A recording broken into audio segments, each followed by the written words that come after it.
The birth of two powers.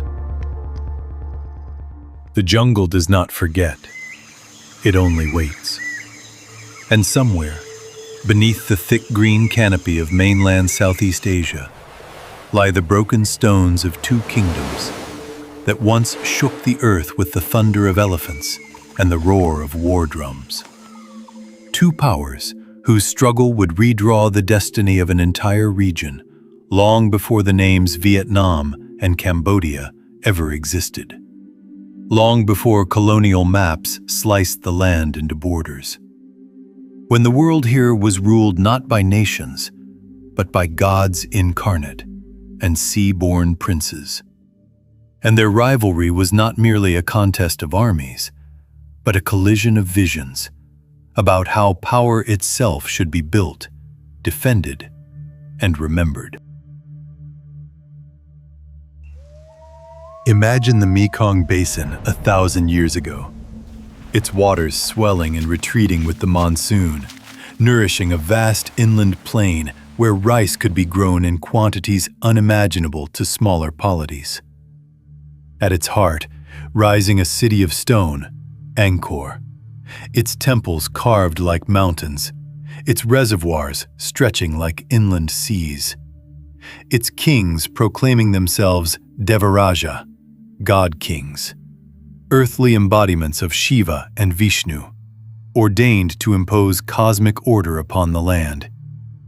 Now, turn eastward to the long, narrow coastline pressed between the Annamite Mountains and the South China Sea, where valleys open to harbors instead of plains, where ships rather than canals determine wealth, where the people we call the Cham forged a maritime civilization, Champa, whose towers of red brick rose like flames against the sky, whose merchants sailed to China, Java, and India, whose warriors learned that survival meant movement, adaptation, and fierce independence. These two worlds, so different in geography, temperament, and structure, would become entangled for centuries. And in their entanglement lay both brilliance and destruction. In the early centuries of the Common Era, long before Angkor reached its zenith, mainland Southeast Asia was a mosaic of emerging states. For the Khmer heartland, water was everything. Mastery over water meant mastery over life itself. So early rulers invested in hydraulic engineering, tying spiritual legitimacy to practical abundance. For the Cham along the coast, wealth came not from irrigation alone, but from controlling nodes of trade, taxing ships, and exchanging forest products for silk and ceramics. Their political organization reflected this maritime orientation, a constellation of semi-autonomous centers rather than a single immovable capital. By the 9th century, a new force consolidated the Khmer lands under Jayavarman II. From this moment forward, Khmer rulers would express power through construction on a scale rarely seen in the pre-modern world, building temple mountains that mirrored Mount Meru, the axis of the universe. Meanwhile, Champa was no less ambitious. Tied together by shared language, religion, and maritime culture, by the 10th century, it had already clashed with neighbors, Daiko Viet to the north, and Khmer realms to the west. The first sparks of direct conflict were not born from blind hatred, but from strategic necessity. Between a land empire seeking stability and a maritime power guarding its coastal corridors, tension was inevitable. Inscriptions record Khmer incursions and Cham raids in return, a pattern of retaliation that would last 300 years. These were not minor skirmishes. They were campaigns involving elephants, infantry, and naval forces. The sea, after all, does not obey stone. While Angkor's temples symbolized permanence, Champa's strength lay in mobility. This contrast between permanence and fluidity would define their rivalry. The 12th century would bring the rivalry to its most dramatic turning point. Under Suryavarman II, the builder of Angkor Wat, the empire reached new heights. Yet, beneath the grandeur lay vulnerabilities. In 1177, while Angkor's attention was divided, Cham forces launched a daring naval attack up the Tonle Sap and Mekong waterways. They penetrated deep into the heartland and sacked the Khmer capital itself. Imagine the shock of seeing enemy ships glide where only Khmer barges were expected, of hearing foreign war cries echo against temple walls believed to be inviolable. This was a psychological earthquake. Yet, triumph can be as dangerous as defeat. From the ashes of humiliation rose Jayavarman VII, who would dedicate his reign to avenging the sack of Angkor. The jungle that surrounds the ruins today may seem indifferent, but the stones and bricks are silent witnesses to centuries of ambition and blood, to kings who believed they embodied gods, and to sailors who believed the horizon was their shield. Neither Angkor nor Champa could escape the consequences of their rivalry. In the end, their entangled destinies would reshape Southeast Asia in ways still felt long after their banners fell.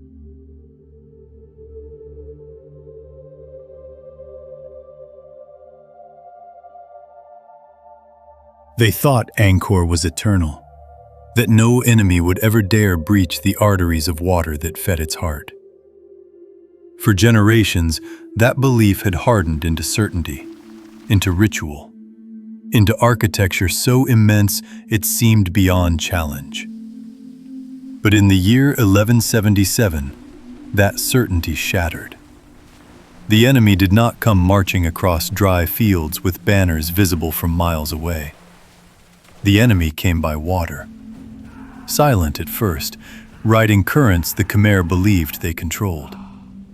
When the alarm finally spread, it was already too late.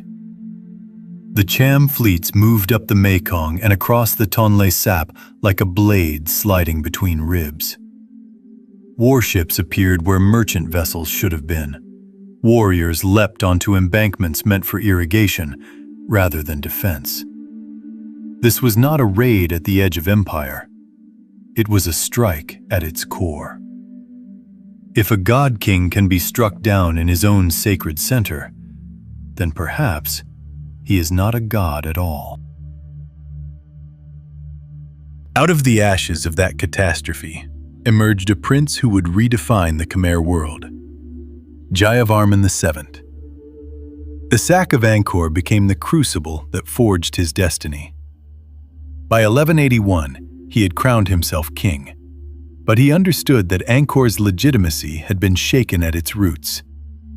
To rebuild authority, he needed moral renewal. He embraced Mahayana Buddhism, presenting himself not solely as a Devaraja, but as a bodhisattva king. A compassionate ruler dedicated to the welfare of his people. He embarked on the most ambitious building program in history: hospitals, roads, and a new capital, Angkor Thom.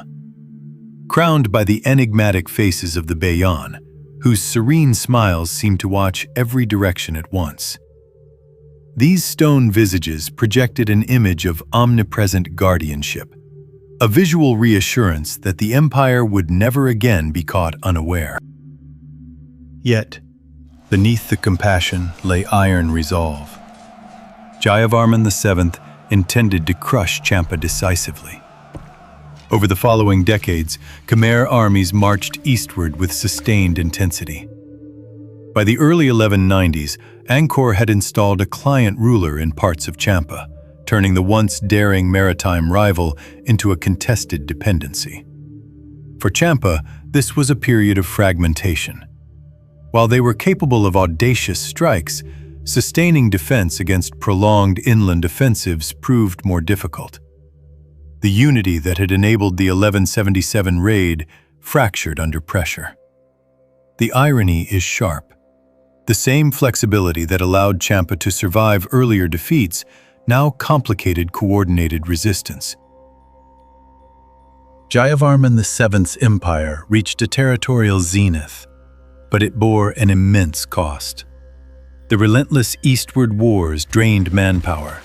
The grand projects required enormous labor extracted from the people. Even righteous vengeance carries economic consequences. The more Angkor extended itself into Cham lands, the more it had to manage distant territories with distinct identities. Champa, though weakened, remained culturally cohesive and geographically challenging. When Jayavarman VII died in the early 13th century, he left behind an empire vast and magnificent, but heavily mobilized. Champa remained present, neither extinguished nor fully absorbed, a testament to the limits of imperial ambition. The sea and the stone had collided. Though one seemed for a time to dominate, neither emerged unchanged. In their ongoing entanglement lay the seeds of future decline, even as the monuments of their greatest triumphs rose higher against the tropical sky.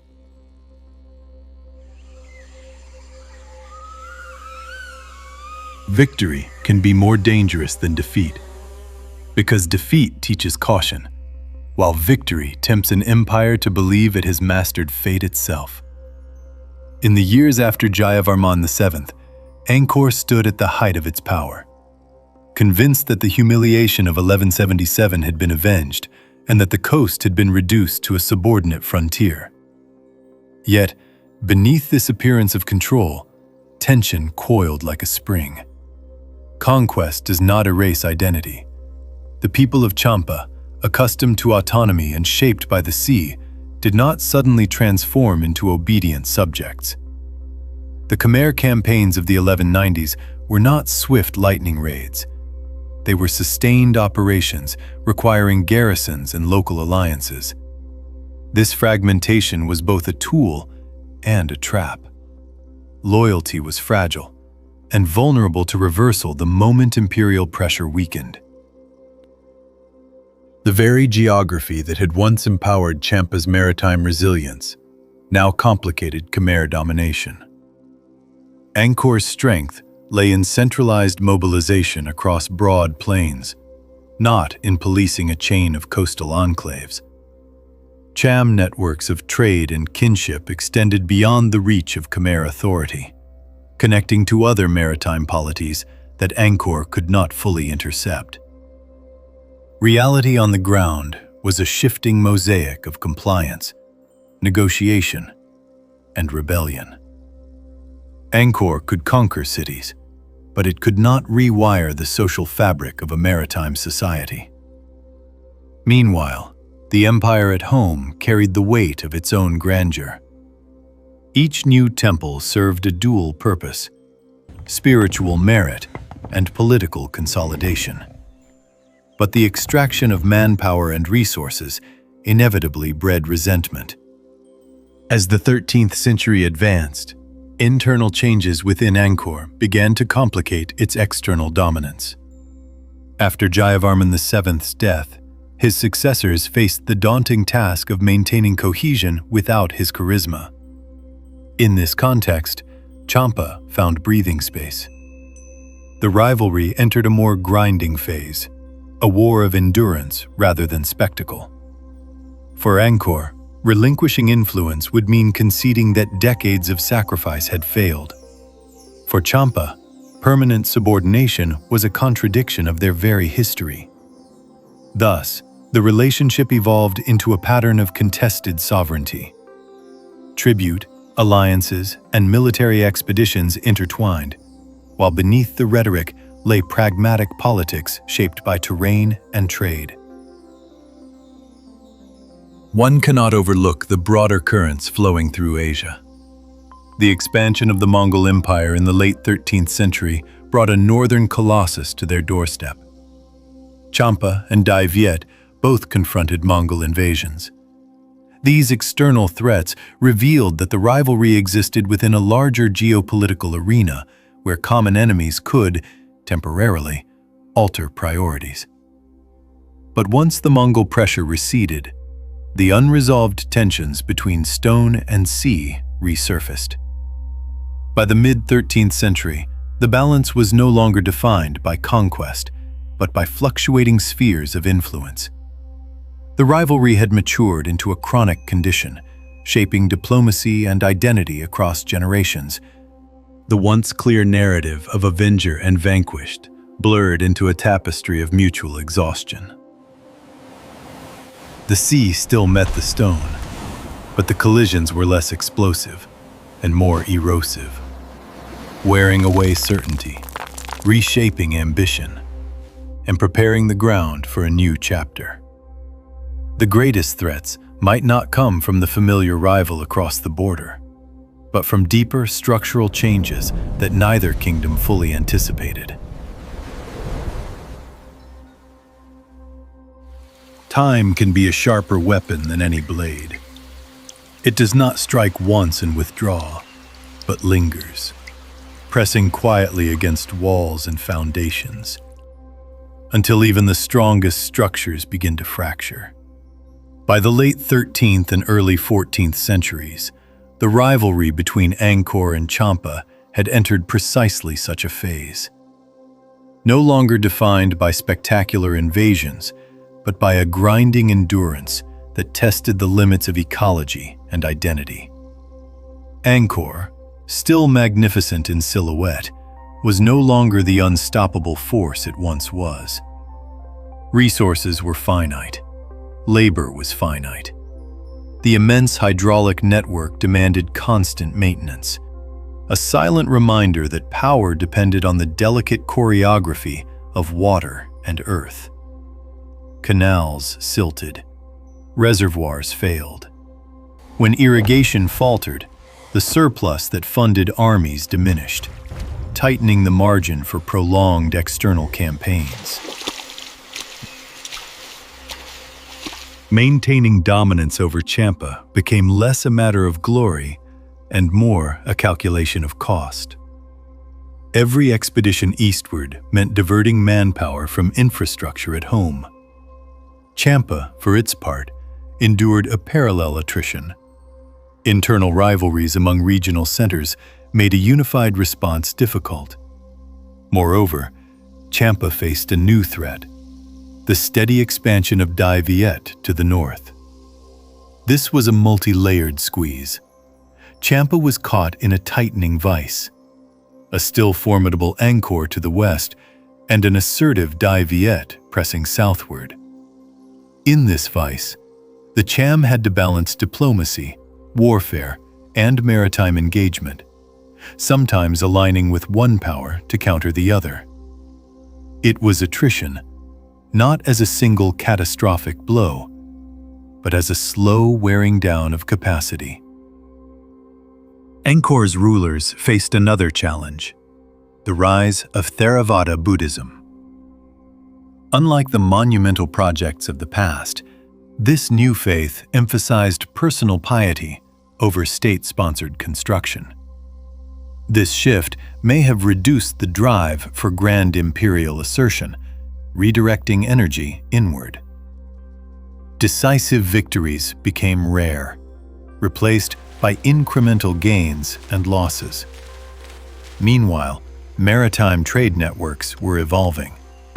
Champa's coastal orientation allowed it to participate in these exchanges even when politically weakened. Ports could thrive despite inland instability. Merchants proved more adaptable than monarchs. Yet, economic participation could not offset territorial losses.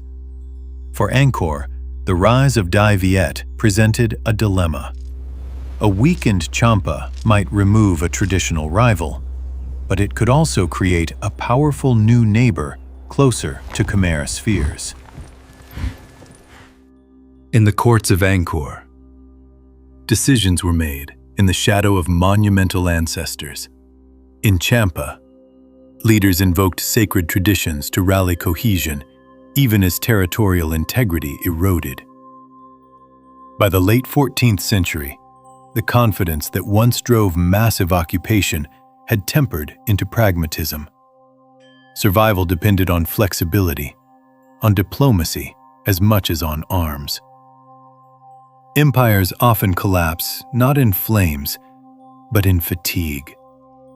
Their institutions hollowed gradually until a final push tips the balance. The stone still stood, the sea still shimmered, but the relentless pressure of time had begun its quiet work, setting the stage for a decisive shift in the balance of Southeast Asia.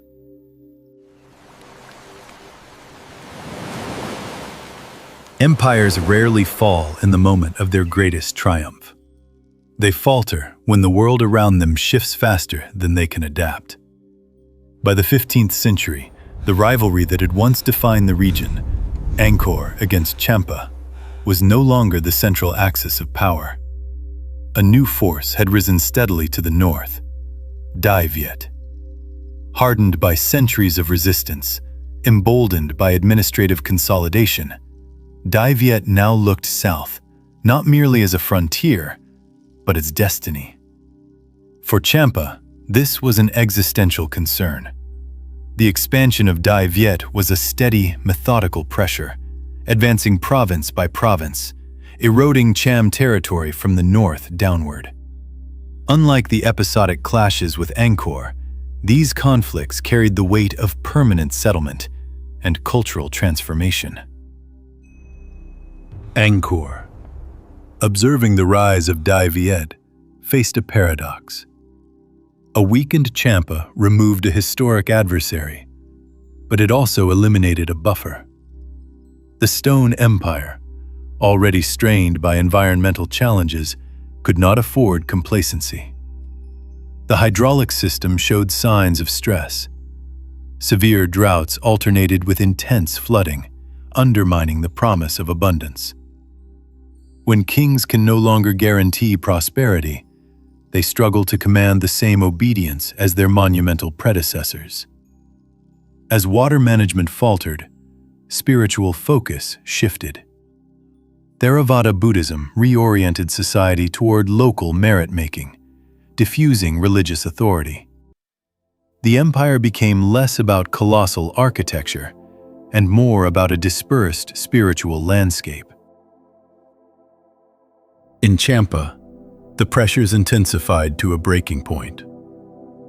In 1471, the armies of Đại Việt under Emperor Lê Thánh Tông launched a devastating campaign against Vijaya.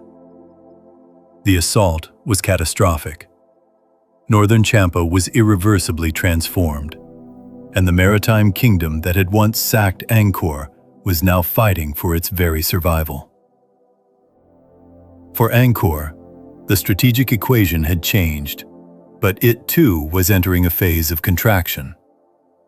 In 1431, Ayutthaya from the west attacked, sacking the capital and forcing the Khmer court to relocate. The once magnificent center was gradually abandoned, its temples left to the encroaching jungle. The relocation of the capital to Phnom Penh reflected a pragmatic adaptation to new trade routes. The stone mountains remained, but the court that had animated them moved on.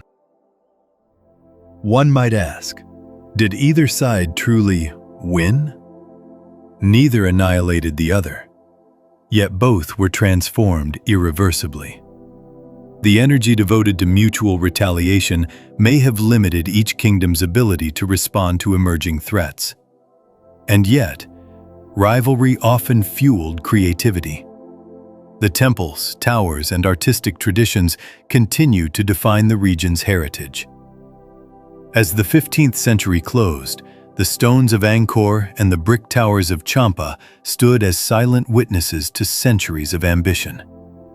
The old duel between stone and sea had given way to a broader contest, shaping the contours of modern Southeast Asia. The legacy remains, etched in landscape and consciousness alike, awaiting rediscovery beneath layers of time. History does not end with the fall of a capital. It lingers in the silence that follows, in the empty corridors where priests once chanted and courtiers once bowed. When we speak of the end of Angkor or the fall of Champa, what ended was not a people, but a configuration of power, a way of organizing land, belief, and ambition that had dominated the region for centuries. After 1431, the vast hydraulic network of Angkor could no longer be maintained. Canals clogged. Reservoirs that once shimmered like inland seas became seasonal marshes. The stone temples remained, but their meaning shifted. No longer the heart of a cosmic empire, but relics of a monumental past. Grandeur subsumed by time. Champa's trajectory was equally poignant. After 1471, the polity fractured. Sovereignty contracted, yet Cham communities preserved their language, their art, and their soul. Consider the architectural dialogue left behind. The temple mountains of Angkor, vast and geometrically aligned, contrasted with the slender red brick towers of Champa, rising like flames against the coastal sky. These structures were not merely monuments. They were statements of identity forged in competition. Conflict acted as a crucible. Without the pressure of a formidable neighbor, would Angkor have mobilized such energy? Would Champa have refined its maritime defenses with such urgency? Rivalry did not prevent creativity. It fueled it. The story of Angkor versus Champa is not one of simple victory or defeat, but of mutual transformation. Today, the descendants of the Cham still inhabit the land, while the temples of Angkor stand as national symbols. Walk through Angkor Wat at dawn, or visit the surviving Cham towers in central Vietnam, and you will encounter a heritage that survived fragmentation. In these spaces, the rivalry lives not as hostility, but as layered memory. The sea and the stone were never merely metaphors. They were structural realities. Mastery of water enabled Angkor's consolidation, but created a fragile balance. Maritime agility offered Champa resilience, but exposed it to demographic pressure. What shaped Southeast Asia was the prolonged interaction between them. A dialogue conducted through war and diplomacy, through temple and tower, through raid and retaliation. When we stand before the serene faces of the Bayon, or the weathered brick of Mi Sun, we are witnessing chapters of a shared saga. Civilizations do not develop in isolation. They develop in friction. Angkor and Champa were adversaries. Yes, but they were also mirrors, each reflecting back to the other its strengths and its vulnerabilities. The jungle may seem indifferent now, the coastline tranquil. Yet beneath the surface lies the echo of centuries, when war drums rolled across plains and sails cut through estuaries toward destiny. Their world has passed, but its imprint endures. A regional identity forged in the meeting of stone and sea.